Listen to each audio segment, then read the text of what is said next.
Boa tarde a todas e a todos. Bem-vindos a mais um seminário Hegel e Atualidade. Hoje nós vamos ter um seminário discente do mestrando Diogo Santana, aqui da Unesp, me orientando, aliás, né? Que vai nos falar sobre ceticismo e sua superação no texto Relação do Ceticismo com a Filosofia do Jovem Hegel, né? Bom, algumas palavras anteriormente. O Diogo decidiu fazer um pouco a partir dele mesmo, né? A gente só conversou um pouco ontem à noite sobre algumas orientações do seminário. Então, é uma pesquisa que ainda, quer dizer, já tem um bom tanto andado, né? Mas ainda está na sua fase de junção de textos, junção de ideias e etc. Então, faz parte também, né, da nossa forma de conduzir a pesquisa aqui em grupo, essa ideia do laboratório Hegel de se colocar ideias, modos de ver. Então, eu achei que valia a pena deixar o Diogo expor de uma forma bem livre, né, as concepções dele, para que a gente possa discutir aqui, né? Eu acho que isso é importante, principalmente que esse seminário fica gravado. Mas, apesar disso, a ideia da gravação é dar uma ideia também a quem, vamos dizer, ainda não participa da universidade, do trabalho que é feito, né? E que esse trabalho de discussão em grupo de pesquisa de um autor, de várias visões a respeito de um autor, de um tema, de questões, é natural e muito bem-vindo, né? Essa liberdade de se pensar sobre os vários tópicos sem necessariamente constranger, né, os outros, é característico da universidade. E, nesse sentido, a gente abre, então, um espaço para o Diogo, e eu tenho certeza que será um excelente seminário. Diogo, a palavra é sua. Grato pelas palavras, professor Tassinari. Bom, pessoal, boa tarde a todos. Como o professor Tassinari disse, esse trabalho está intimamente relacionado com a minha dissertação em andamento. Aqui existe uma perspectiva de um certo percurso que eu vou caminhar nessa dissertação, uma certa tratativa de um objeto um tanto quanto específico, considerando a amplitude do sistema hegeliano, o objeto do ceticismo e a sua superação, de modo muito especial no ensaio de 1802, em grande medida credenciado pela tradução do professor Joãozinho Beckenkamp, de 2019. E, enfim, vamos para a apresentação propriamente dita.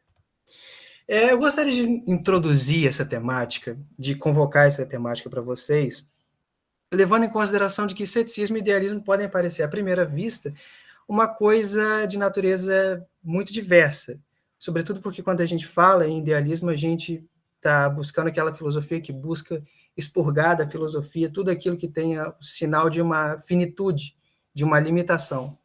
Ao passo que o ceticismo, ele configura, assim, uma certa limitação às nossas capacidades do entendimento e demarcaria uma incapacidade de estabelecer uma palavra final a respeito daquilo que é a filosofia, da verdade, da vida, etc.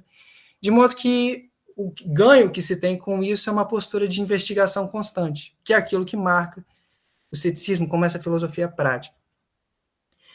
Mesmo parecendo assim uma coisa tão oposta, é justo ressaltar que o ceticismo, nos desenvolvimentos da modernidade, nos desenvolvimentos do idealismo alemão, no momento filosófico do idealismo alemão, ele ganha terreno, ele vai ganhando cada vez mais guarita na cena filosófica, e não por acaso.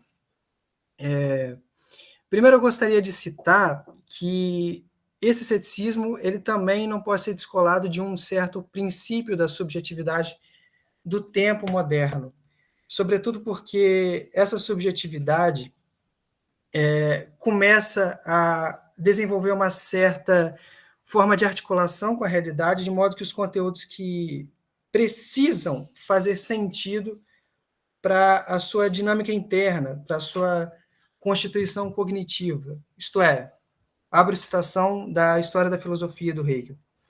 Através da reflexão, no entanto, já não basta para o homem obedecer às leis como uma autoridade e uma necessidade externa, mas ele quer satisfazer-se em si mesmo, convencer-se por sua reflexão sobre o que é obrigatório para ele, sobre o que é seu fim e o que ele pode fazer para este fim. Ora, esse princípio da subjetividade com a qual o Hegel reconhece parte dessa noção do que é o tempo moderno, ele também tem um atrelamento ao desenvolvimento da substância ética grega. Eu até que gostaria de fazer uma ligação que ele faz entre essa substância ética grega e o período do esclarecimento aqui, citando novamente a história da filosofia. A necessidade de se determinar sobre circunstâncias pelo pensamento, já não meramente por oráculos ou costumes, paixões, sensações do momento, essa necessidade da reflexão teve de crescer na Grécia. Já não se crê, mas se investiga. Em resumo, é o que em tempos recentes se chama esclarecimento. Ou seja, existe o avanço de uma subjetividade que coloca diante de si conteúdos que lhe parecem relacionáveis de um ponto de vista interior, de um ponto de vista da própria subjetividade.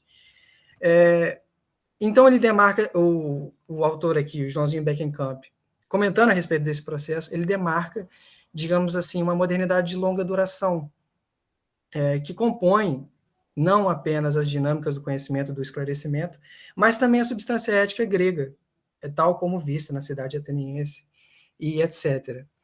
Mas, voltando para o tema necessariamente dos tempos modernos, do período de Hegel, do desenvolvimento do idealismo alemão, é válido ressaltar que o ceticismo acaba encontrando uma certa efetividade, uma certa eficácia crítica com relação ao kantismo.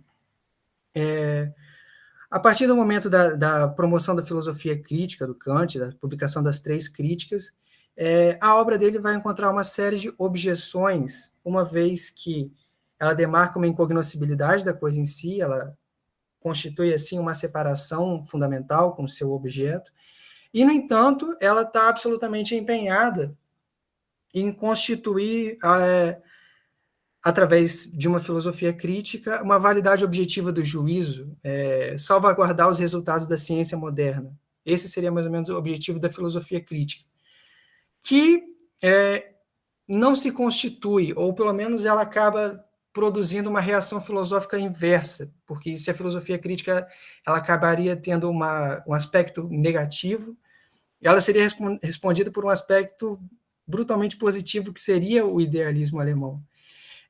E eu gostaria de comentar essa tese que está logo aqui abaixo. Essa é uma das teses que o Hegel usou para a apresentação dele na banca, na universidade. Eu cito Hegel através de Beckenkamp. A filosofia crítica carece de ideias e é uma forma imperfeita de ceticismo. Ora, talvez essa forma imperfeita de ceticismo esteja envolto em uma filosofia que quer constituir a validade objetiva do juízo, e, no entanto, ela fracassa no intento dela. Ela acaba produzindo uma resposta com resultados muito interessantes, mas que parece que está equilibrada em fundamentos errôneos, ao passo que o ceticismo ele não fracassa de forma alguma no intento dele. O ceticismo busca produzir ataraxia, tranquilidade dentro de si, na consciência da diferença entre as coisas segundo a sua natureza e a consciência, que vai compreender os elementos como finitudes, como fenômenos, como aparições particulares, como um aparecer que busca se colocar no lugar do ser, mas que a consciência filosófica deveria repelir esse juízo sumário. Levando isso em consideração, o Hegel vai entrar nesse debate dividido entre uma postura cética com relação aos resultados da filosofia crítica e os desenvolvimentos do idealismo alemão, com uma pulsão racional, uma pulsão de reconciliação da razão, que ela é muito específica. Na verdade, bom, se aquela foi a 7ª tese demonstrada para a banca dele na Universidade de Iena, para ele se tornar professor na Universidade de Iena, a primeira tese é essa que vocês veem logo à frente aqui no slide. A contradição é a regra da verdade, a não contradição é a da falsidade. Ele simplesmente inverteu um princípio da não contradição, uma coisa que estava estabelecido lá desde de Parmênides. Isso, é claro, está envolto em uma nova concepção de lógica, uma nova concepção de filosofia, e que, em grande medida, a gente tem que visualizar aqui que ela tem uma força de reconciliação entre opostos, de modo que a contradição deixe de ser um aspecto problemático para ganhar um sentido absolutamente novo na filosofia dele, que é aquilo que a gente vai tentar expor logo agora. Falando nesse momento inicial, dessa entrada de Hegel no debate filosófico, que é quando ele entra em Jena, que é o momento onde existe a constituição das partes elementares do seu sistema, o primeiro escrito de peso seria o famoso Differenzschrift, que é o escrito da diferença. É o escrito onde existe uma clara demarcação de uma prevalência do Schelling sobre Fichte, fortemente embasada no aspecto intuitivo que Schelling tem na admissão da necessidade do absoluto, ainda que esse absoluto esteja para Schelling como uma espécie de incondicionado, como fora de toda relação. E aquilo que o Hegel vai tentar evidenciar através desse escrito e ao longo da sua exposição do seu sistema filosófico é que o absoluto ele não é esse ponto de exceção de toda relação, mas ele é a relação mesma. O absoluto ele passa a ser passível de explicitação a partir do momento em que a contradição ganha esse aspecto positivo no interior do sistema, para além daquelas separações, daqueles sistemas de separação da filosofia crítica. E essa nova movimentação intelectual que o Hegel está propondo, ela também vai se fazer sentir no Jornal Crítico de Filosofia, que é onde o companheirismo entre Schelling e Hegel floresce, evidentemente. Na verdade, eles escrevem sobre a essência da crítica filosófica a quatro mãos.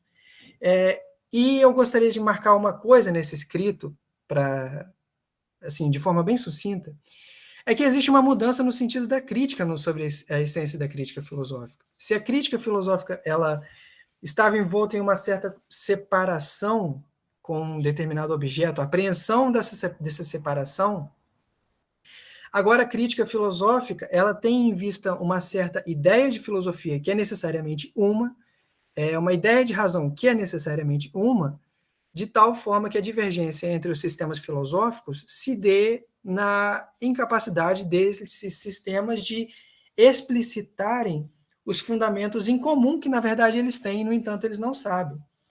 Então, a crítica ela passa a ganhar um elemento positivo e ela passa a ser integrada em um sistema filosófico onde a contradição deixa de ter um aspecto ruim, condenador, e se torna a sua dinâmica mesmo de funcionamento.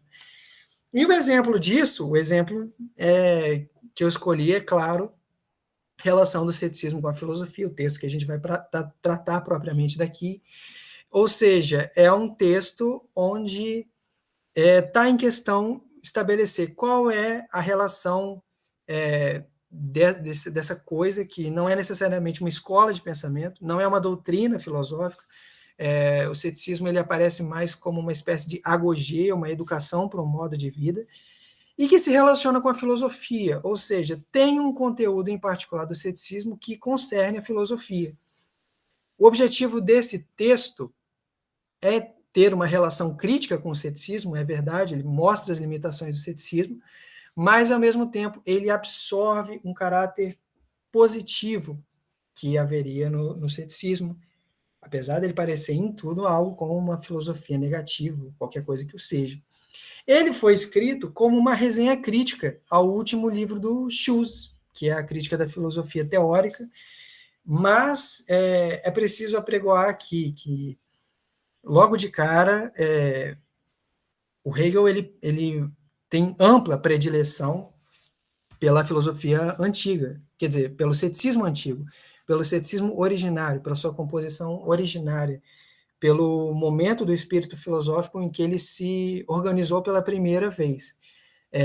O ceticismo do Schulz, ele não é tão interessante filosoficamente e não vai ter grande utilização ao longo dessa exposição. Bom, Para começar, para pelo menos não introduzir o ceticismo como uma coisa que está jogada dentro do sistema hegeliano, uma coisa meio que caiu de paraquedas, eu queria começar a expor o ceticismo como um objeto na história da filosofia que encontra grande latência no momento histórico em que ele surge, de tal modo que aquele princípio hegeliano ele funciona muito bem aqui. A filosofia de uma época nada mais é do que a sua época apreendida em pensamentos. E qual é o momento que o ceticismo surge originariamente? A primeira coisa que eu deveria dizer é que ele é uma filosofia decadente, ou pelo menos ele é um momento em que uma certa substância ética foi decaída, ela perdeu a sua constituição, entrou em um processo de dissolução, sobretudo porque essa modernidade de longa duração grega, essa subjetividade grega que aparece lá no século V ateniense, ela produziu tensões no mundo antigo que ela não soube comportar dentro de si, e ela acabou decaindo. O golpe de misericórdia foi a campanha alexandrina e todas as mudanças que o Alexandre propõe, uma vez que ele cria esse ideal cosmopolita, como se o mundo inteiro tivesse a organização racional de uma polis grega, e aí você tem uma constituição de uma individualidade que não se reconhece mais nesse mundo, e você pare um mundo espiritualmente hostil e alienante, sobretudo porque essa individualidade ela está fora da conformação onde ela fora originária, que era a polis grega. A polis grega onde se tinha aquele clima de autonomia, de liberdade, de fruição de um pensamento filosófico livre. Dessa forma, o ceticismo ele seria uma filosofia que se apresenta como uma prática de vida, uma filosofia prática que deveria responder a esse mundo alienante e hostil com uma conduta bem colocada, bem ordenada, para responder a essa configuração, digamos assim, decaída. Isso colocado, eu gostaria de fazer também algumas colocações a respeito do pai fundador desse agogê, dessa educação, desse modo de vida, que foi um desses intelectuais que foi na viagem junto com Alexandre e teria, assim, retornado com uma nova atitude espiritual bem em volta do verbo grego skeptein, que seria investigar, examinar, que é aquilo que a gente geralmente associa com o ceticismo, uma postura investigativa que não tem fim, onde o próprio resultado prático dela é a justificação dele nela mesma. Isso se dá em grande medida porque o ceticismo apreende, através da sua consciência natural, de que as coisas seriam, segundo a sua natureza, indiferenciadas, incomensuráveis e indiscriminadas. Ou seja, o que significa dizer que as coisas, enquanto dados naturais, eles não nos dizem respeito absolutamente de forma alguma, o que é uma tese absolutamente confortável se você parte do pressuposto de que você vive um período autoritário e espiritualmente alienante.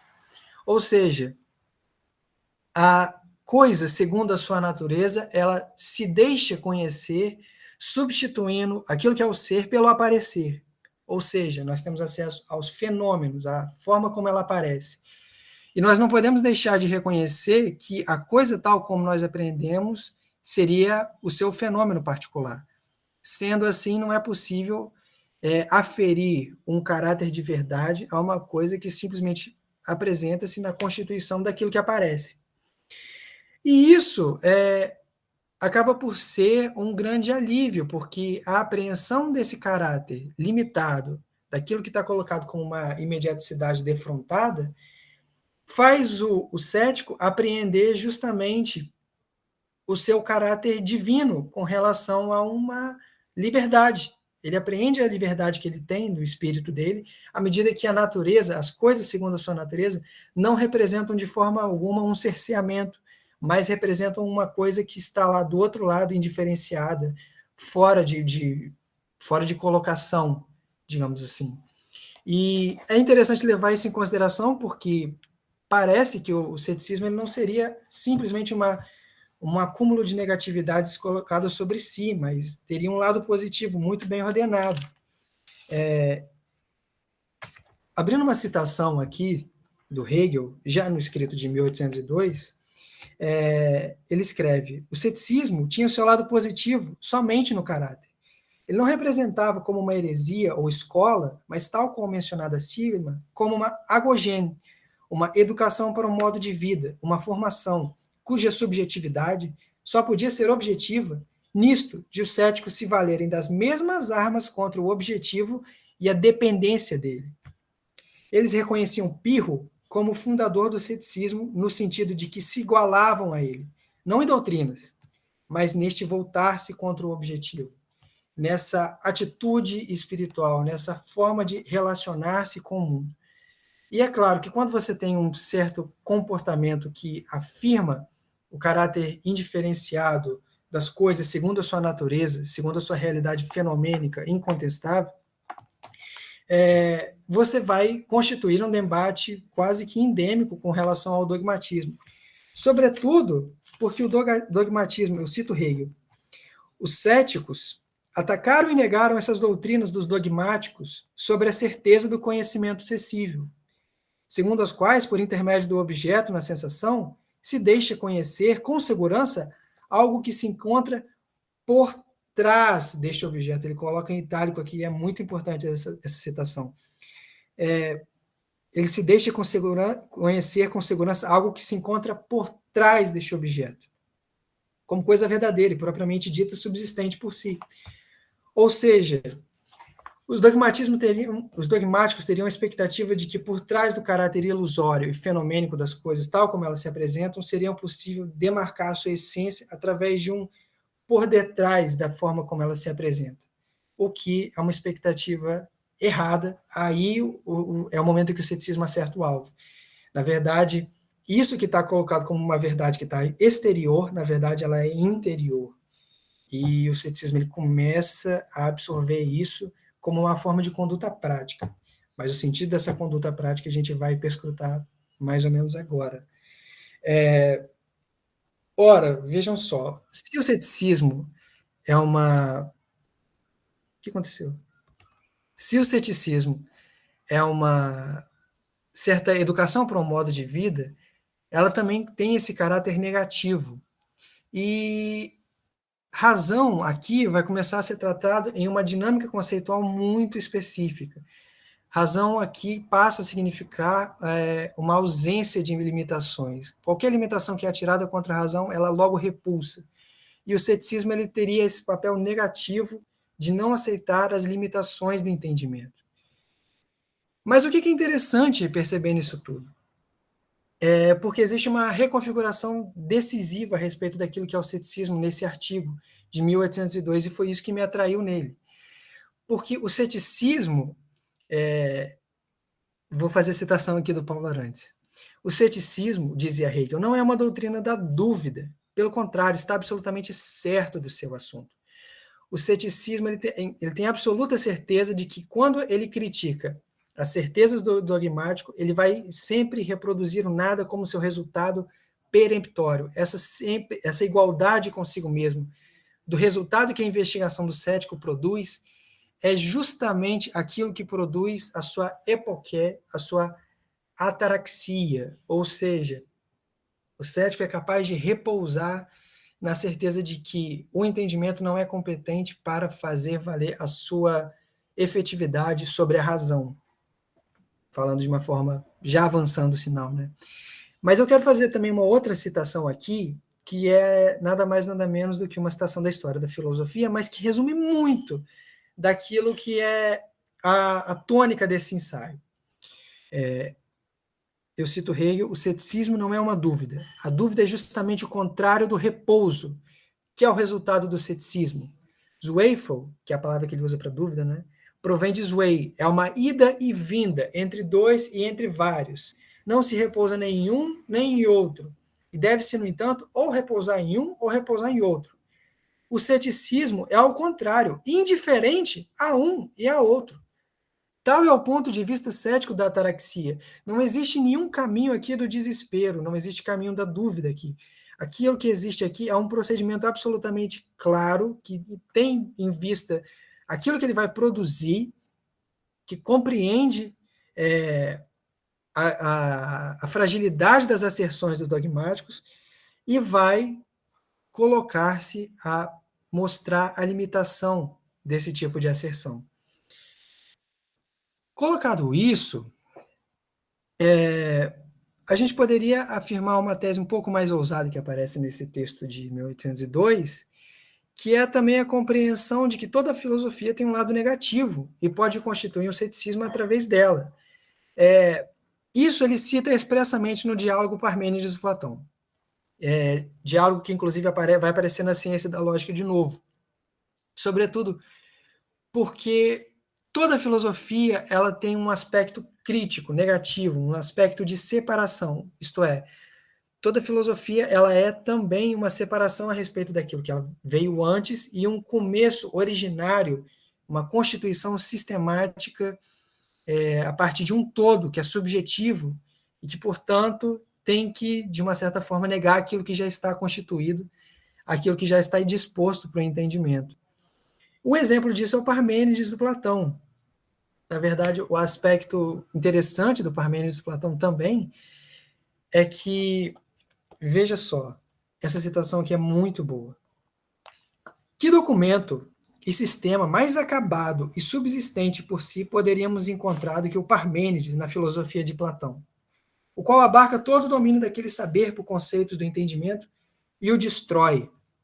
Veja a expressão que ele usa. Este ceticismo platônico não visam duvidar dessas verdades do entendimento, que conhece as coisas como múltiplas, como todos formados de partes, etc., mas uma completa negação de toda a verdade de um tal conhecimento.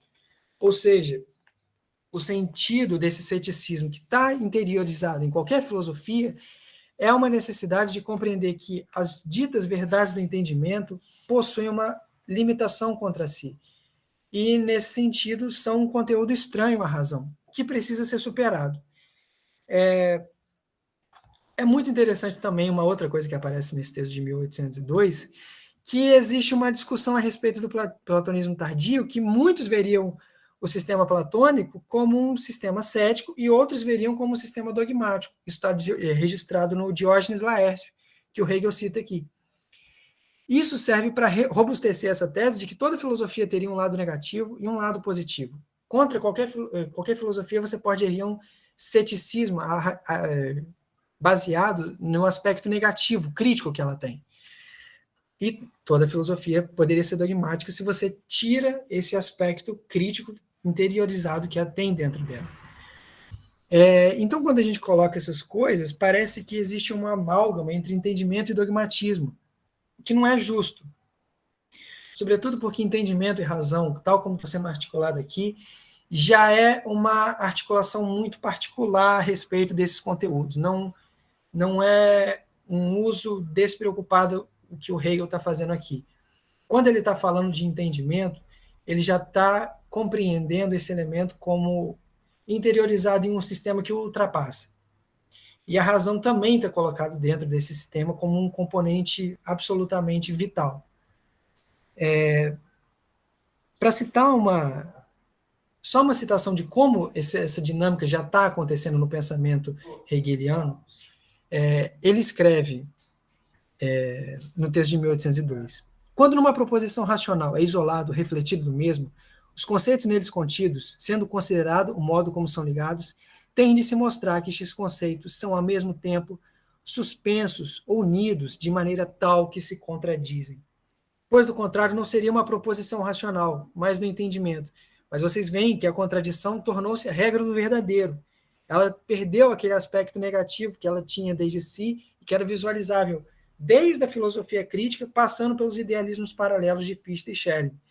A proposição racional que o Hegel está atrás aqui é justamente essa compreensão que contém o vir a ser de um determinado elemento. Ou seja, esse vir a ser, o modo como esse refletido ele é pensado, ele não pode ser separado do aspecto subjetivo dele, de que é um vir a ser que está se efetivando. Ele não pode ser compreendido como uma coisa que está isolada. Você colocar a coisa como isolada seria robustecer uma sentença do entendimento que está descolada da razão. E aquilo que interessa estabelecer aqui é uma compreensão não apenas do entendimento, mas da razão, e assimilar a relação que existe entre uma e outra.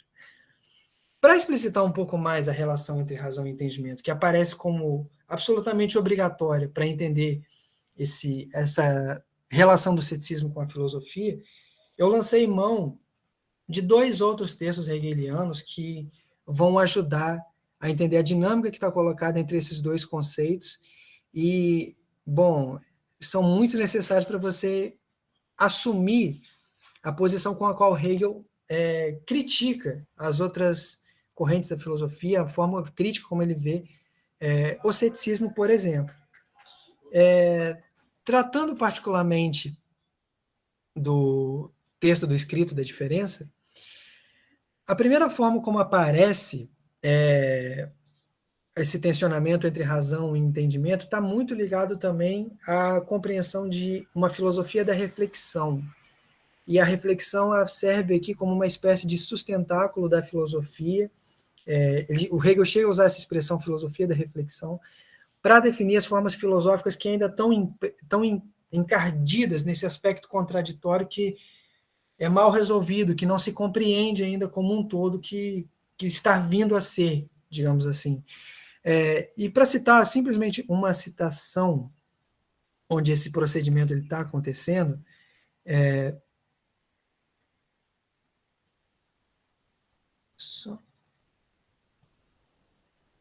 aqui. A reflexão isolada, enquanto pôr de opostos, seria um suprimir do absoluto. Ela é a faculdade do ser e da limitação. Mas como razão, a reflexão tem uma relação com o absoluto e só é razão através desta relação. Assim, a reflexão aniquila-se a si mesma e a todo ser e a tudo que é limitado, na medida em que se relaciona com o absoluto. O que significa dizer que a reflexão não pode servir como sustentáculo da filosofia. Nós já vimos que, desde o Escrito da Diferença que a gente está tratando aqui, o absoluto passa a ser o elemento chave da constituição da filosofia, e a reflexão ela seria um suprimir do absoluto, mas um suprimir falso, um resultado falso, que resultaria simplesmente na forma vazia da oposição. Isso explica o carecimento de ideias com a qual a filosofia crítica é marcada. Sendo assim, a reflexão ela não é competente para funcionar como um sustentáculo da filosofia. Antes, a reflexão é um instrumento da filosofia. É uma coisa que a filosofia usa para separar as suas devidas partes e constituírem um todo bem determinado, onde essa oposição vai ser dissolvida logo depois. O entendimento, então, nessa figura dessa cisão, desse mundo rompido, esse mundo estranho, contra a qual a filosofia se insurge, na verdade essa seria propriamente dita a necessidade da filosofia, retrata também um entendimento que está colocado contra a razão, um entendimento que não quer se lançar-se a corpus perdu, e que não quer ver os seus conteúdos relacionados assim em um sistema todo, ela quer se portar como algo de autóctone, algo de subsistente por si mesmo. Assim sendo, toda filosofia depende de uma relação com o absoluto.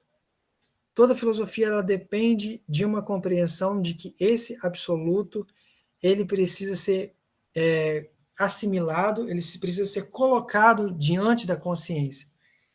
E, bom, a explicitação talvez mais marcante desse texto seja justamente aquela citação famosa, né, que o próprio absoluto é a identidade entre a identidade e a não identidade. Ou seja, o absoluto é a relação de identidade entre uma oposição absolutamente definitiva, digamos assim.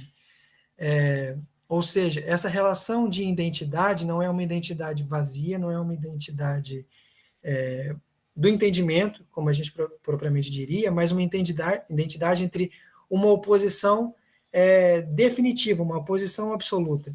que passa a ser superassumida dentro da compreensão daquilo que é a relação, que é a própria razão. Mas para explicitar isso de uma forma que não seja conflitiva, como ela está colocada no escrito da diferença, sobretudo porque ele está avaliando a filosofia crítica, as filosofias da reflexão, no todo sistemático que a ciência da lógica representa, quando ele vai fazer uma exposição um pouco mais contundente a respeito daquilo que é a razão e daquilo que é o entendimento, ele vai lançar a mão de uma categoria que me é muito cara, que é essa noção de lógico real. A gente precisa parar de compreender a lógica como uma formalidades amontoadas que a gente usa para pensar direitinho.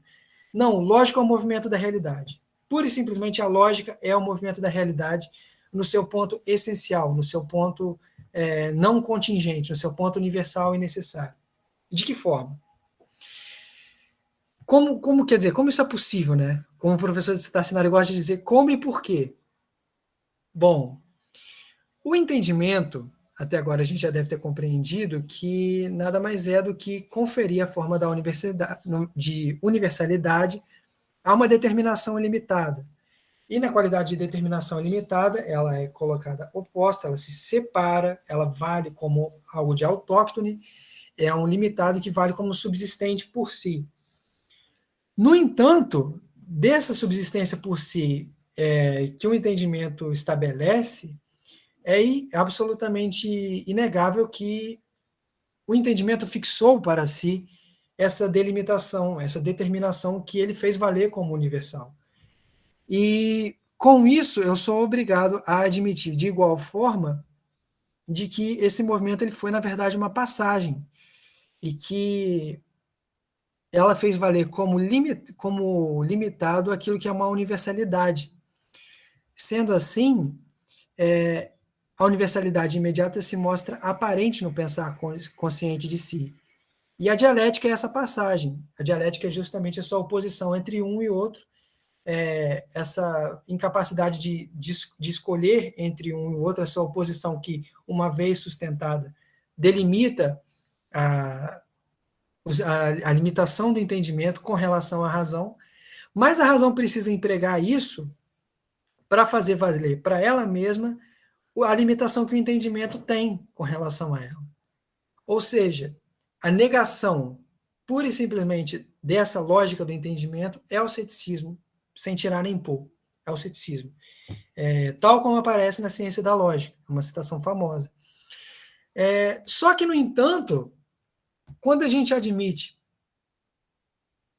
essa passagem feita e que, na verdade, essa razão ela não pode ter o caráter limitado do entendimento, no entanto, esse resultado que eu obtive aprendendo aprendendo a sua oposição, eu tenho, na verdade, um novo momento. Eu tenho a consciência especulativa de que essa razão ela representa o todo que antes eu aprendia como simples entendimento. Ou seja, qual é o elemento particular dessa razão? Como que essa razão se constitui? Ora, a efetividade dessa razão que dissipou a oposição dentro de si só pode ser o conceito, porque o conceito nada mais é do que a oposição dissolvida sobre si numa relação de identidade propriamente consciente e colocada na forma do pensar, especulativo. Ou seja, o que existe aqui é uma elevação especulativa do pensamento, onde eu me dissipei, eu me desfiz de uma certa compreensão, digamos assim, do entendimento dogmática, parei de compreender o mundo como uma imediaticidade com a qual me defronto, compreendo que, na verdade, esses conteúdos dizem respeito à minha efetividade, ao meu vir a ser, e aí eu adquiro o caráter subjetivo da realidade, que não é aquele subjetivismo individualista que se opõe ao objeto, não, é o sujeito que apreende que a realidade ela é inteligível, que o elemento não contingente da realidade, que o elemento absolutamente necessário, constituído enquanto saber propriamente dito, é essa concepção intelectual da realidade, onde as coisas têm subsistência enquanto um vir a ser, enquanto uma efetividade, enquanto um resultado ele revela que ele resulta de alguma coisa. E quando se considera essa efetividade, você apreende esse aspecto especulativo do pensamento, que nada mais é do que a contradição entre o dado do entendimento confrontado com a sua passagem, que seria justamente essa dialética positivada. Positivada. E por que a gente precisa alcançar esse ponto para a gente ter uma apreensão realmente hegeliana do ceticismo, que é exatamente aquilo que a gente está querendo obter aqui? Bom, a gente já entendeu que o Hegel faz uma apreensão especial do ceticismo, dizendo que não é uma doutrina da dúvida, nem nada desse tipo, muito pelo contrário. Ele tem uma certeza de si mesmo gigantesca, só que essa certeza de si mesmo ainda não recebeu seu acabamento efetivo. Ora, talvez o conceito seja o acabamento efetivo com a qual o desafio do ceticismo seja definitivamente superado e o ceticismo passe assim a ser integrado como uma parte da filosofia, não como um desafio que não pode ser assumido, que não pode ser vencido pela efetividade filosófica. Mas o que significa dizer conceito? O que é um conceito? Porque a primeira coisa que a gente faz quando a gente pensa a respeito desse elemento é que a gente está tratando de uma simples identificação, uma espécie de verbete de dicionário, onde a gente define aquilo que é qualquer coisa que seja. Mas é importante apreender o movimento que o conceito faz na realidade. Esse é o ponto. O ponto é entender o movimento do conceito. O que significa o movimentar-se do conceito? Porque o conceito, a primeira coisa que eu deveria dizer sobre ele é que, para o conceito funcionar efetivamente, como uma singularidade que contém a universalidade e a particularidade, contém a oposição dentro dele e não se dissolve, ele não pode produzir um ser outro. Ele não tem um outro lado, como as sentenças do entendimento têm. Ele não tem um oposto, ele não tem uma oposição. A oposição nele mesmo é dissolvida. O sentido do conceito é exatamente a dissolução da oposição. Essa é a sua expectativa, essa é a sua efetividade. É isso que significa conceito. Esse é o seu vir a ser. Bom, e tratando do conceito, a gente entrou nessa discussão na última reunião aqui, a gente está falando de lógica do sujeito. A gente está falando de subjetividade. E por que é tão importante levar isso em consideração? Veja, existe aqui uma citação aqui da professora Kusumi, do Marcuse, no livro Razão e Revolução, que é uma ilustração muito interessante, eu queria usar dela com vocês. Abro aspas. A ideia da substância como sujeito concebe a realidade como um processo em que todo ser é a unificação de forças contraditórias.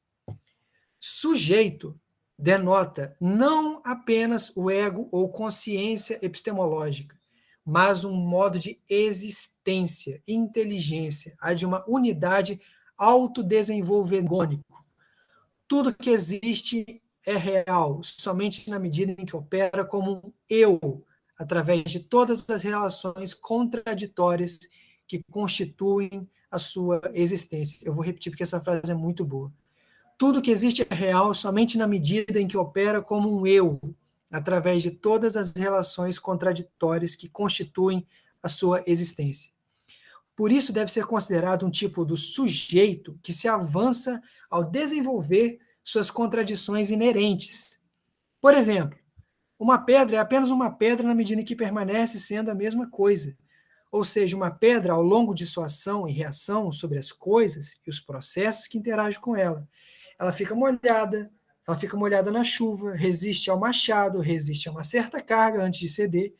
Ser uma pedra é uma defesa contínua contra tudo o que age sobre a pedra. É um processo contínuo de tornar-se e ser uma pedra. Com certeza, o tornar-se não é consumado pela pedra como um assunto consciente. A pedra é alterada em suas interações com a chuva, com o machado e com a carga.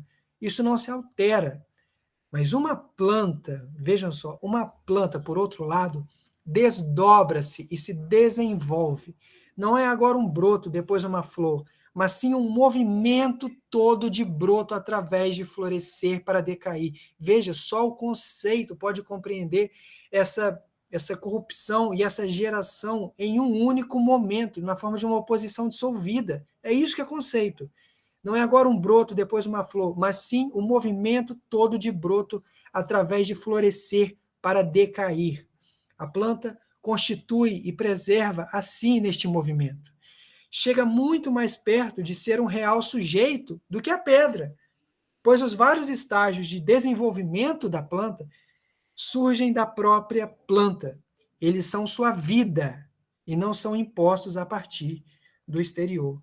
Essa citação, para mim, é absolutamente maravilhosa. Então, aquilo que existe aqui é uma compreensão de um conceito que interessa não apenas uma horizontalidade, mas um nexo de relações onde o seu vir a ser está de tal forma constituído dentro do conceito que a oposição dentro do conceito ela é dissolvida e todo o objeto é contido na forma de uma totalidade.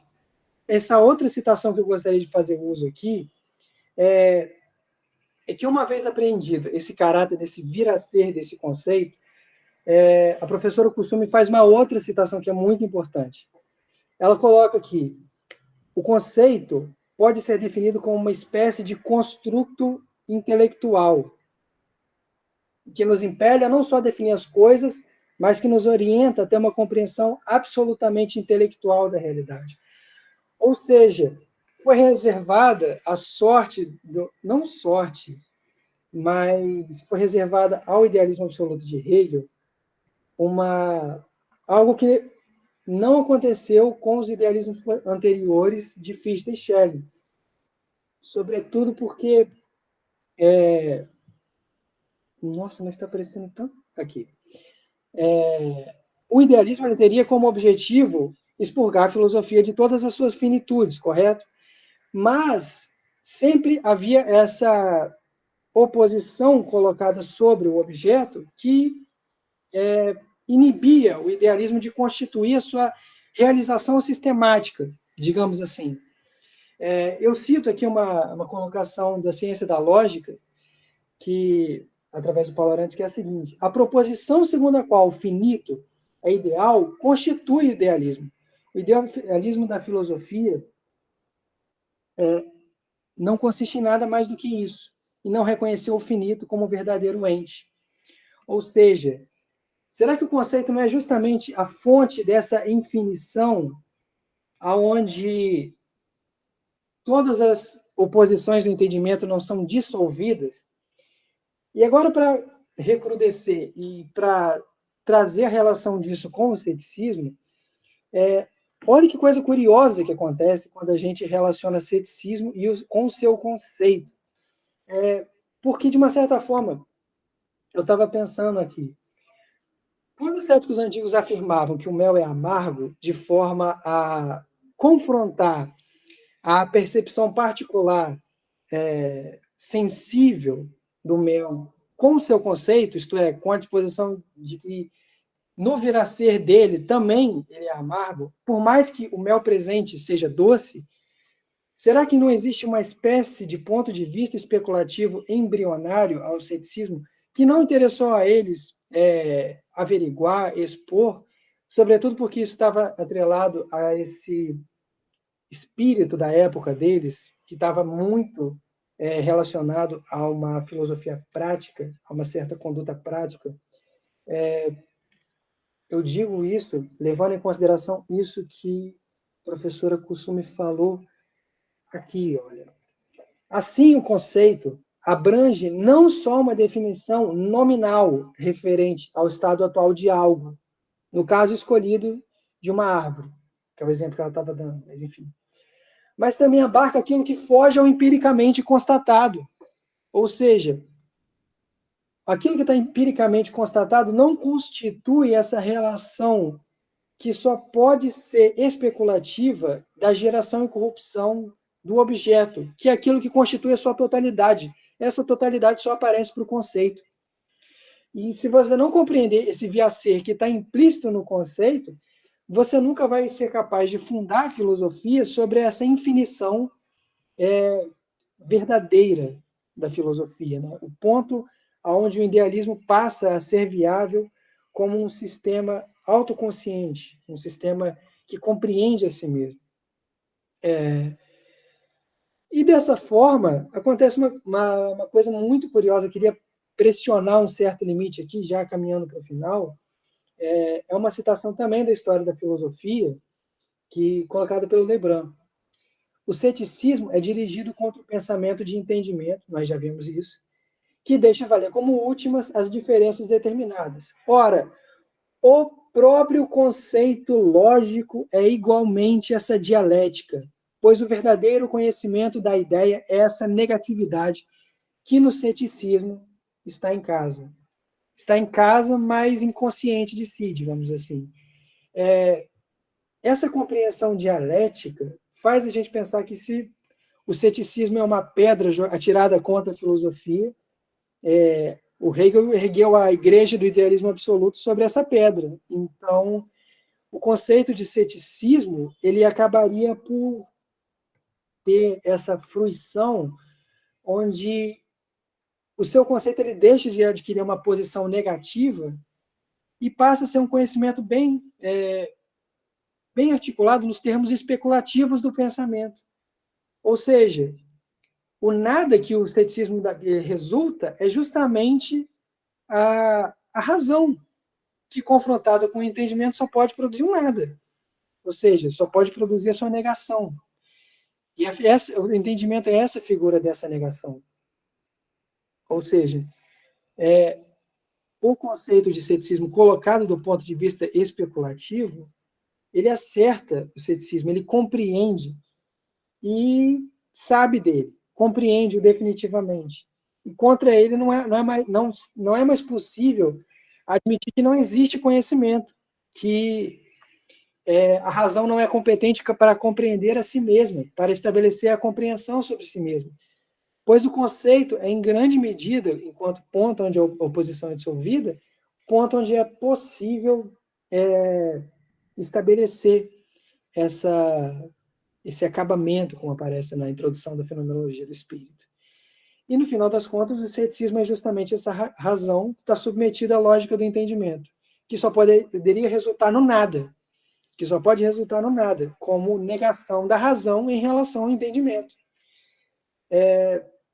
Caminhando para as conclusões, notas finais, eu não sei se eu me estendi muito, mas, enfim, o ceticismo não penetrou no céu especulativo da filosofia devido ao caráter espiritual de sua época, contra a qual respondeu de forma certa de si, não de forma duvidosa, não de forma desesperada, não de forma incerta, mas com uma absoluta consciência de que isso que estava colocado como uma consciência natural, como um dado da natureza, na verdade, estava para ser sublimado pela razão mesmo. Agora, uma última citação do texto de 1802 é que o ceticismo, pode ser considerado o primeiro degrau para a filosofia, pois o começo da filosofia tem de ser certamente a elevação acima da verdade fornecida pela consciência comum e o pressentimento de uma verdade superior. Ou seja, será que essa verdade superior não é justamente essa compreensão conceitual especulativa que o Hegel está propondo no seu idealismo absoluto? E, enfim, pensando aqui a possibilidade de que talvez seja o Hegel falando do ceticismo para ele mesmo, como assim, como se o ceticismo fosse uma entrada viável para o sistema que ele está querendo apresentar. Uma última problematização que eu localizei no Paulo Arantes é que, bom, se esse espírito está absolutamente certo de si, está prestes a perscrutar todo o seu conteúdo e a compreender-se inteiramente, se ao espírito foi reservado esse destino, essa sorte, será que não restaria a ele uma certa ataraxia, quer dizer, uma ausência de perturbação no espírito certo de si mesmo? Ou seja, será que ele não acabaria por resultar na prática nisso que também os céticos produziram sobre si? e não vou nem citar, mas é porque realmente o tempo passou muito. E uma última colocação que diz bastante respeito às discussões que a gente teve aqui nesse semestre de hoje. Esse tensionamento hegeliano, anti-hegeliano, problema dos pressupostos, etc. A minha colocação que eu gostaria de fazer em tom de conclusão da minha pesquisa é que o pensar crítico adquire aspecto positivo quando ele é absorvido no sistema. Erguer uma oposição contra o sistema hegeliano é justamente aquilo que alimenta a sua centelha.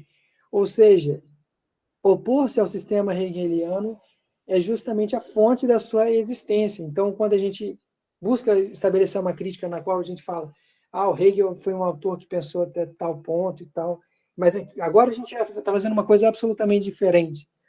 Isso é pouco funcional e pouco produtivo para a unidade que a filosofia representa, pois o pensar crítico, ele foi de tal sorte absorvido no sistema da filosofia que agora pensar criticamente Hegel e opor-se a ele só pode ser erguer um sistema ainda mais completo, oferecer visões da absoluta ainda mais penetrantes e adquirir uma conformidade cada vez mais bem estabelecida dentro do espírito.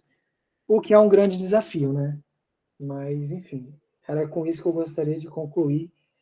Eu não sei se passei muito horário, essas aqui são algumas das minhas referências, pessoal, e é isso. Acredito que é isso. Parabéns, Diogo. Como sempre, eu gostaria de deixar os meus comentários para o final. Eu passaria, então, às questões, às perguntas, sugestões, diálogos que quiserem estabelecer, né, com o Diogo. Acho que é um momento importante aí de conversa e de aprofundamento nesse tema também que ele trouxe e que está estudando com tanto afinco, com tanta sistematização. Quem gostaria de fazer uma questão ou se manifestar? Marcelo, por favor. Oi, pessoal, vocês estão me ouvindo? Beleza. Bom, então eu queria começar dando os parabéns para o Diogo, dizendo que aprendo muito com ele desde que eu conheci há menos de um ano, e de que foi uma excelente apresentação, uma excelente aula, e de que acho que todos só tivemos a ganhar reservando esse nosso encontro aqui, um tempo para o nosso encontro aqui com essa excelente apresentação do Diogo, que aconteceu mais ou menos por acaso, né? Hoje, na verdade, seria a Marloren, mas a gente teve essa sorte aí de poder contar com as duas apresentações. Diogo, então, como o professor bem inicia o grupo dizendo que é laboratório Hegel também, né? Eu queria saber de você, como você enxerga. No final, você já deu algum sentido, alguma antecipação nisso, mas como você enxerga os desenvolvimentos filosóficos cronologicamente posteriores a Hegel? E eu digo assim, sei que você talvez vai querer falar a partir do Hegel, mas eu queria saber da sua visão, que não é uma visão, inclusive, como você mesmo expôs hoje, separada do Hegel, não tem como, né? E também eu fiquei um pouco encucado, mas isso acho que faz parte quando eu, pelo menos, quando eu vejo alguma apresentação do Hegel, quando você afirmou que algo nesse sentido, de que o conceito, uma vez que o conceito se apreende enquanto conceito, ele dissolve as determinações que, não sei se foi bem isso, né, que lhe vão surgindo. Mas no final você lembrou bem de que a negação da filosofia hegeliana, essa tensão que se opõe a ela, é aquilo que a faz se erguer novamente e ir adiante. Porque eu fiquei com uma leve aproximação de uma filosofia talvez fichtiana, talvez esteja exagerando do que você colocou, mas talvez uma redução muito ao sujeito, no sentido de que talvez teria encerrado a filosofia ou não. Bom, eu queria ouvir você falando sobre esses assuntos. Se você quiser falar, então fale de modo como você desejar. Enfim, agradeço. Grato, Marcelo. Eu acho que eu vou começar pelo final, mas se eu não satisfazer, você vai me ajudando, você vai lembrando da questão. Mas é tipo o seguinte, esse ponto que você tocou por último, ele talvez seja o mais importante para mim e é o que eu mais quero ouvir de vocês. Por quê? Porque o movimento que eu estou me propondo a fazer é um salto. É um salto daquele conceito mais preliminar, daquela apresentação das 3 doutrinas, onde está relacionado razão e entendimento de uma forma, de uma totalidade. E aí eu pulei para a doutrina do conceito. Então, eu entendo que talvez seja um salto que a gente tem que ter uma tratativa do conteúdo que é muito especial. Senão a gente regride, né? Senão a gente confronta. Na verdade, a gente acaba fazendo uma exposição limitada de um tema que deveria ser representado como uma infinitude. Esse é um risco. E isso estou apto aqui a ouvir sugestões de você com relação a isso. Você perguntou a respeito da cena filosófica posterior ao Hegel, um pouco assim da recepção do que aconteceu com Hegel. Eu acho que é um momento da história da filosofia absolutamente particular. Existe um comentário do Zizek que ele fala que os 50 anos que existem desde a crítica da razão pura até a morte de Hegel nunca se debateu filosofia com tanta intensidade, nunca se falou tanto, tão violentamente.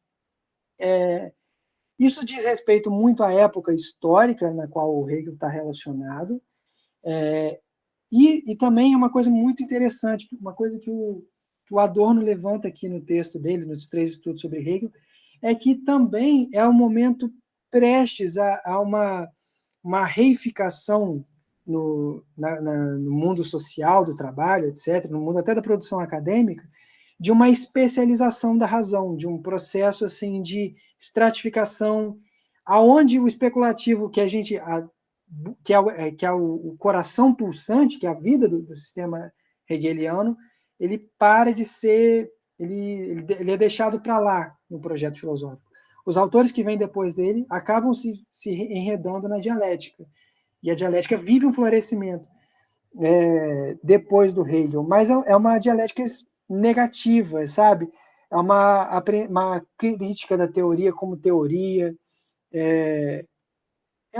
são produtos filosoficamente que eu considero inferiores, que eu não considero tão interessantes ou tão decisivos quanto a sistematicidade que o Hegel conseguiu organizar e conseguiu trazer à tona, sabe? Mas, enfim, é um peso, né? Porque lembra desse comentário que eu falei a respeito do Platão?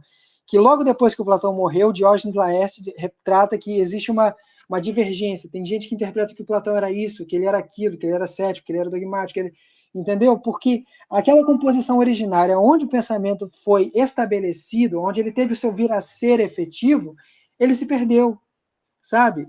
E o sistema hegeliano, ele teve momento, ele teve hora para acontecer na história da humanidade. E é muito louco você pensar nisso, porque nunca houve um sistema igual esse antes e depois, e parece também que não vai haver nenhum outro depois, sabe? Justamente por causa, entre outras coisas, isso que o Adorno está delimitando, que é esse processo de estratificação da razão. Hoje, a compreensão que a gente faz a respeito daquilo que é ciência, o professor Tassinari fala sempre nisso, é muito mais relacionada a uma filosofia da ciência, que trata a ciência como um objeto separado, como uma coisa que está lá e eu estou aqui, entendeu? Então, é uma decadência. É uma decadência dos tempos modernos, né? Mas você tinha feito mais uma questão, me perdoe. Pode me lembrar? Eu acho que eu já não lembro, mas eu gostei muito do que você falou agora. Se você quisesse continuar falando, discorrendo sobre, estava muito interessante. Mas era isso. Mas alguém tem mais alguma pergunta? Só para não ficar só nós dois, Marcelo. Será que alguém... Claro, obrigado, Diogo, valeu. Quem mais gostaria de colocar uma questão, fazer comentários?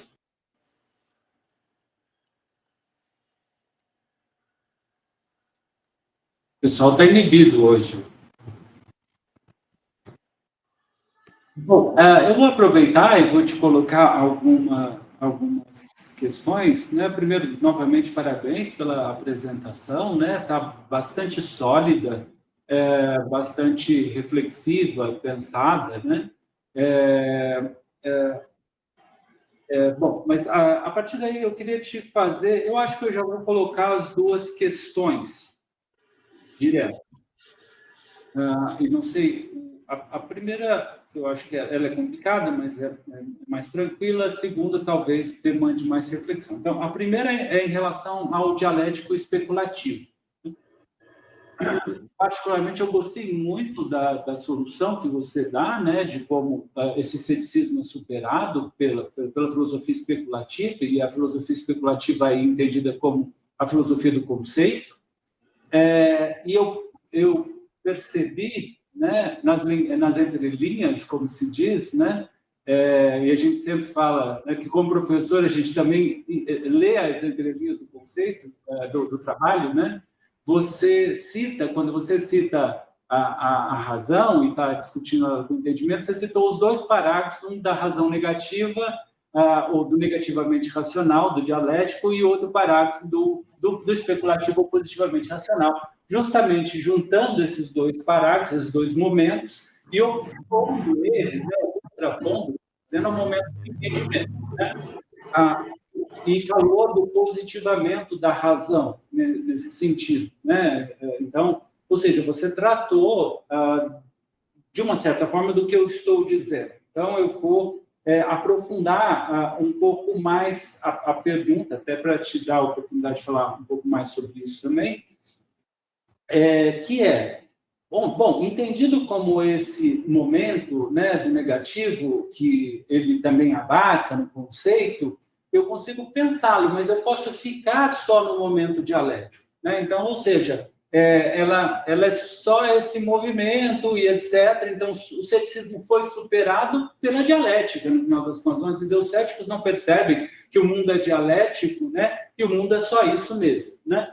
Só que, ao ficar apenas nesse momento, ao meu ver, eu não sei, aí eu queria te ouvir, a gente não vai para o especulativo, né? Porque especulativo tem pelo menos dois sentidos principais. Um é justamente de contemplação, né? De teoria, de teoretikos, né? Uma teoria que não é que nem hoje em dia você tem teoria e prática, mas uma teoria que entende a prática, né? É uma prática do conhecimento, um conhecimento da prática, né? Que justamente, ao meu ver, é o que propicia essa superação do ceticismo que você coloca, né? Porque eu não estou buscando algo, né? Vamos dizer, em outro lugar, né? Em Marte, eu estou organizando a minha prática, os objetos da minha prática, eu construo uma racionalidade sobre essa prática, e eu entendo agora, mais do que tentar fixar isso, de que essa prática tem uma inteligibilidade em si, né? E essa inteligibilidade é a razão mesma, e então eu vou entender e viver essa prática. Mas, colocado dessa forma, pode ainda ter essa mutação, e eu ficar só no momento dialético e não verdadeiramente especulativo de contemplação. Então, esse momento, como ele se apresenta, principalmente aí no jovem Hegel, que é o mais difícil de fazer, porque quando o sistema está constituído, é mais simples da gente identificar os conceitos como ideia, por exemplo, né?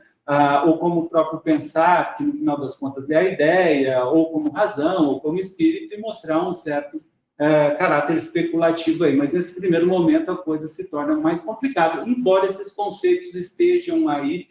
Eu diria que, mais do que em germe, eles estão, de fato, no pensamento do Hegel, e que talvez o Hegel não explicite, porque nessa época ele está ali sendo acolhido pelo Schelling, né? Existe uma diferença de visão entre os dois, e eu acho que o Hegel não quer bater de frente com o Schelling nesse momento, até porque, talvez, entre os pensadores da época, a filosofia do Schelling é aquela que mais se aproxima daquilo que ele está pretendendo fazer, né? Então não teria muito sentido, né? E até porque a filosofia do Hegel, em geral, ele briga apenas com aquelas que dizem que não há conhecimento, né? Nas demais, ele justamente mostra o aspecto positivo e desenvolve a partir daí, né? Inclusive o ceticismo, né? Talvez o aspecto prático aí, né, positivo seja o aspecto prático que ele traz, bem como o aspecto crítico, como você mostrou, né? E mesmo na filosofia crítica, ele vai elogiar vários elementos importantes, né? Bom, mas isso não é o caso. Então, a primeira questão, então, é sobre esse elemento especulativo aí, né? Como ele está posto. na sua diferenciação com o dialético, bem entendido, o especulativo tem nele o dialético e o entendimento, então não são duas coisas de novo. Não devemos fazer uma interpretação do entendimento, né, dos três momentos da razão, né? Então eu gostaria de ouvir falar sobre isso. Uma outra questão ligada a essa é sobre a ataraxia, né? Que eu gostei muito, né, da leitura, da abordagem, né, da apresentação, e eu fiquei pensando justamente nesse aspecto do especulativo, quando ele justamente consegue chegar a verdades, como diz Hegel, né, como o velho que olha para trás na sua vida e vê que isso acontece, e essas verdades acontecem. Hegel até coloca verdades religiosas, né, que no caso de um jovem ele toma simplesmente como verdades, no caso do velho é a própria estrutura da sua vida e da vida em geral, né? E aí a pergunta é: você concordaria que, por um lado, isso leva a uma espécie de ataraxia, ou seja, uma paz, porque você enxerga essas razões acontecendo no mundo e não adianta a gente querer fazer, né, de outra forma, etc. Quer dizer, por exemplo, o homem está sempre com uma certa concepção de realidade, está sempre brigando pela sua concepção de realidade. Enquanto ele não perceber que a realidade tem todas essas concepções, ele vai continuar nessa briga. E uma vez que ele chega numa compreensão, né, de que há uma verdade, que é ela que está regendo tudo, não adianta a gente achar que ela existe por votação, né, e coisas do gênero. Então, existe essa ataraxia, mas não apenas. Isso que é o interessante, porque aí nós temos aí um aufhebung até de sentimentos, vamos assim dizer. Você vive essa ataraxia ao mesmo tempo que você vive um contentamento do conceito, né? O conceito, no final das contas, é amor, como coloca Hegel, né? Então, de você perceber que as coisas estão sendo conduzidas e reconduzidas. Quer dizer, há a escolha pelo finito, há o mal no mundo, mas ele é justamente passageiro e temporário, enquanto aquele mal. E isso serve como um momento de evolução da própria humanidade. Então, o conceito está sempre agindo aí. Não sei, são algumas ideias que eu gostaria de te ouvir comentar. Na verdade, coloquei mais para se pensar sobre isso, até porque ninguém quis comentar exatamente. Se quiser comentar, sinta-se livre para falar o que bem entender. Pensando aqui, e esse comentário a respeito da ataraxia se deve, em grande medida, a um comentário aqui do Paulo Arantes, porque eu acreditei que o tempo já estava chegando no limite, eu acabei não buscando aqui o texto verbalmente para mostrar para vocês. Mas era mais ou menos isso, era quando o espírito ele está absolutamente certo de si, quando a sua compreensão está disposta a atingir a forma de um acabamento, e na forma do pensar, numa forma consciente de si, como uma efetividade que se compreende, quando você tem esse processo, realmente se produz uma ataraxia. Isso que você falou agora, dessa imagem do conceito ser amor, foi extraordinária, tipo, uma certa tranquilidade, uma compreensão de que se esse todo é um todo racional, não existe absolutamente motivo para você alardear contra aquilo que vem de um ponto de vista externo, não é? E é um pouco essa superação que está colocada em questão aqui, porque do ponto de vista do senso comum e do ponto de vista do entendimento, tal como a gente compreende aqui corriqueiramente no GIE, parece que a imediaticidade é uma coisa que está defrontada para mim e que pode representar a minha finitude, pode representar a minha destruição, etc. E aí, quando a gente coloca esse elemento conceitual, esse elemento racional, esse elemento até amoroso do conceito, tal como você está colocando agora, você tem esse contentamento, você tem essa satisfação, essa tranquilidade em torno de si. Isso é uma característica muito interessante dos alunos da Unesp, quando eu comecei a conversar com o Guilherme e tal, e esse aspecto prático do sistema hegeliano era muito vivaz na cabeça dele. Ele falava assim, quando a gente está conversando entre si, a gente não é físico, são consciências conversando entre si, saca? Porque isso também faz parte da visão especulativa do tudo, mas também essa ataraxia e esse contentamento que o senhor chamou agora, essa noção de que O caminho especulativo é de tal sorte universal e necessário ao desenvolvimento do espírito que não existe razão a temer, não existe nada a temer. Não existe, não faz sentido ter medo da verdade e nem o medo de errar, como está colocado na fenomenologia do espírito, mas não faz sentido ter medo algum de qualquer coisa, né? Mas eu acredito que é isso. Não saberia muito mais o que comentar. O senhor falou nesse duplo sentido do especulativo, do especulativo como contemplativo e o outro sentido. Eu esqueci o outro sentido do especulativo como espelho, né?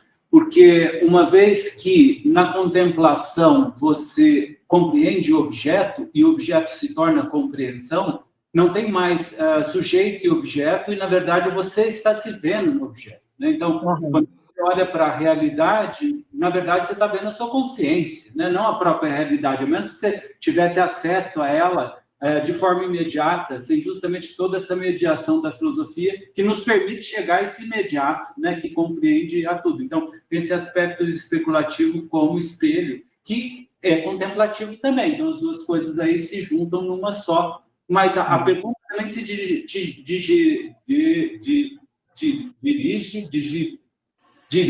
à questão do salientar um pouco mais esse aspecto do especulativo, que não é apenas o dialético, né? Sim. Porque a questão que está colocada aqui é uma elevação do pensamento a uma efetividade que veio a ser. Sujeito é uma coisa que você se torna, é uma coisa que você, em um determinado momento, você vai ter que sublimar essa multiplicidade da qual você se vê constituído e você vai ter que responder como um sentido, uma totalidade efetiva. Isso é ser sujeito, é você ser essa totalidade. O especulativo é compreender que essa totalidade, ela não é, digamos assim, um resultado de uma elucubração individual, ela não é uma particularidade, mas ela é a compreensão de que esse vir a ser, essa contradição inerente que está constituída dentro dele, é justamente a sua vida, é a sua pulsão, é a sua energia, tal como colocada. E você só aprende isso na forma bem resolvida, bem consciente de si, na forma especulativa. É por isso que ele vai passar logo a exposição do conceito. Porque o conceito é o ponto onde essa oposição ela já é desfeita, ela é desintegrada, ela perde o sentido de ser. Porque essa oposição ela só é válida na medida que existe um crédito decisivo a um ser outro que não sou eu. Existe um ser outro que não sou eu. E à medida que, enquanto você você constitui a sua compreensão da realidade admitindo que existe um ser outro, você não consegue entrar na realidade. Parece como uma elucubração individual, parece como uma pessoa atirando palavras ao vento, estabelecendo uma compreensão particular a respeito daquilo que é a realidade, sendo que a realidade é isso contra a qual a gente é defrontado. E é justamente essa inversão que está colocada no especulativo. É você passar a compreender esse mundo a partir do seu aspecto inteligível, a partir do seu aspecto especulativo, contemplativo. Agora, existe um risco efetivo, aí eu acho que a pergunta do Marcelo ganha uma nova preponderância, porque ele lembrou que o Fichte, e os senhores sabem, é muito fácil você admitir, entrar na lógica subjetiva e entrar naquela relação sujeito-objeto, tal como está colocado na atividade do eu do Fichte, né? Porque o idealismo subjetivo, ele fica trancafiado nessa atividade do eu, indefinida, ele não consegue encontrar o ponto de constituição do idealismo, que é justamente o conceito, a ideia, e ele fica trancafiado numa atividade do eu indefinida, que precisa assumir a forma do tempo para alcançar a efetividade que ele gostaria. Não é? Então, muito complicado, tem que fazer essa progressão com muita calma. E o que eu diria a respeito do especulativo nesse sentido é que também a razão ela está digna de ser perscrutada e eu acredito que a gente tem que abandonar esse vício materialista do entendimento de que desse crédito do senso comum que a gente dá àquilo que a gente percebe como entendimento, entende? Então, quando a gente apreende os dados do entendimento em um processo, em um momento de um todo, e esse todo é um vir a ser que é sujeito a uma ação sobre si, é uma efetividade que se constitui, que se movimenta até atingir o seu ponto consciente de si, e aí você passa a assimilar a coisa em outro complexo de relações. Porque as compreensões particulares daquilo contra a qual nós nos defrontamos, elas são finitas, elas são particulares, etc., e elas têm relação com a verdade na forma conceitual daquilo que é o fenômeno. Novamente, já estamos atingindo a raia do fenômeno de novo. Quer dizer, a raia do conceito. Conceito de fenômeno, conceito de particularidade, conceito de imediaticidade, conceito daquilo que é... Entende? Então, existe uma configuração de uma nova dinâmica do conhecimento que demanda que a gente avalie a nossa racionalidade através da nossa ação subjetiva sobre a realidade. E isso não é subjetivismo vazio, isso não redunda no idealismo vazio, mas a compreensão de que a verdade é o sujeito, só que expandida, né? Não só na forma de uma frase. Verdade é sujeito na forma desse vir a ser, que se compreende, que vai se efetivando. E essa efetividade é passar a compreensão intelectual do mundo. É o ponto onde existe efetivamente a relação com o absoluto.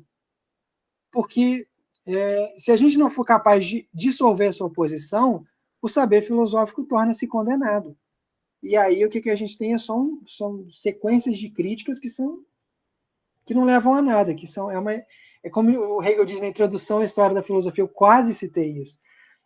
Aquela passagem onde o Hegel diz: bom, observando de um ponto de vista crítico, a história da filosofia é a história de um erro. Como? Bom, Aristóteles responde uma crítica a Platão, os escolásticos vão responder aos patrísticos, é uma progressão de negações e negações amontoadas sobre si. Mas a história da filosofia é tudo, menos a história de um erro que vem sendo corrigindo ao longo dos séculos. A filosofia é o panteão dos heróis da razão, e por aí vai. Eu acredito que o Gleidson... Será que eu posso ler a questão do Gleidson, professor? Sim, pode ler. Sim. Diogo, parabéns pela apresentação. O professor levantou bem essa questão do jovem Hegel, pois naquele instante suas ideias eram algo muito elementar, à vista do que seria seu sistema filosófico. Pergunto, você, Diogo, acredita que houve uma conformação naquilo que se apresentava enquanto modernidade por parte do velho Hegel e seu sistema filosófico no desenvolvimento histórico da humanidade no curso do tempo, para o desenvolvimento do pensar, que por si só levaria a razão enquanto um devir? Bom, é uma questão assim, se a modernidade haveria cumprido a promessa que ela fez para si mesma. Seria algo do tipo?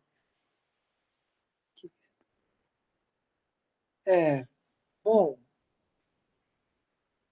a minha primeiro impulso é de dizer que justamente o sistema hegeliano é o cumprimento dessa promessa.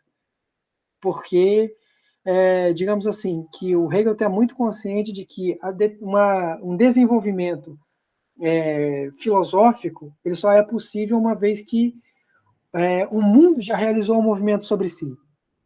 O mundo já alcançou essa determinidade e agora resta a filosofia sintetizar essa época histórica na forma de pensamentos sistematizados, colocados, etc. Levando essa resposta em ponto de vista, bom, a modernidade foi cumprida. O próprio sistema hegeliano já é uma prova do seu cumprimento. Mas a gente poderia fazer uma provocação em outro sentido, que bom, foi cumprida, mas talvez o problema justamente seja que foi cumprida, porque, veja, a gente... Bom, tá, agora algumas polêmicas, né? Porque a gente está tratando aqui de uma filosofia que dissolveu a figura do ser outro no interior da sua própria sistematicidade. Entre outras coisas, o que significa uma ciência que dissolveu o ser outro? O mundo vale para essa ciência, para essa compreensão da realidade como um objeto suprassumido. Um objeto suprassumido. De tal sorte que um artefato como uma bomba atômica não existe nada mais moderno do que uma bomba atômica. Mas, enfim, essa problematização que eu faço é tipo assim, esse desenvolvimento da razão, ele tem um rumo também sacrificial, porque todos nós somos indivíduos particulares que estamos fadados a cair para a astúcia da razão, que sempre vai reempreender e realizar os seus conteúdos, vai se mostrar cada vez de uma forma mais clara, ela constitui um progresso universal e necessário, e nós estamos nesse processo, sabe? E, estando nesse processo, o melhor destino seria, tipo, entrar no trem da razão e submeter-se a essa ataraxia, essa conformidade, como o Tassinari falou, com o espírito do nosso tempo. E não fazer valer aquele dever ser marxiano, kantiano, etc., de uma efetividade que nunca se efetiva, uma realização histórica que a filosofia deveria realizar, uma mudança que ela deveria empreender. Não é esse o sentido da filosofia. Não é para isso que a filosofia existe. A filosofia não tem esse senhorio sobre a realidade. Ela simplesmente expõe, explicita, leva à compreensão consciente aquilo que já está dado, aquilo que já está claro, aquilo que já é compreensível em si mesmo, aquilo que já está implícito. Então, é um mato sem cachorro, sabe? Porque, bom, a modernidade foi absolutamente se cumpriu, o progresso da razão está aí, dia após dia, sabe? Mas é isso. Tá aí, pro bem e pro mal. Tem bons aspectos também, mas enfim. Alguém mais gostaria de colocar uma questão, um comentário? Acho que no final das contas, por causa do problema, Diogo, o que ficou aparecendo quando você falava era mais a bolinha do que a sua imagem, mas só a partir do momento que você trocou o microfone. Mas tudo bem, está aí a exposição, que é o mais importante. Alguém mais? Bom, já estamos atingindo o nosso horário aqui, né? Ainda falta. Então, parabéns novamente pela exposição, né? Então, nós voltamos, então, daqui 3 semanas com o seminário da professora Mallory, né? E nos vemos lá. Parabéns e grato a todos. Até a próxima.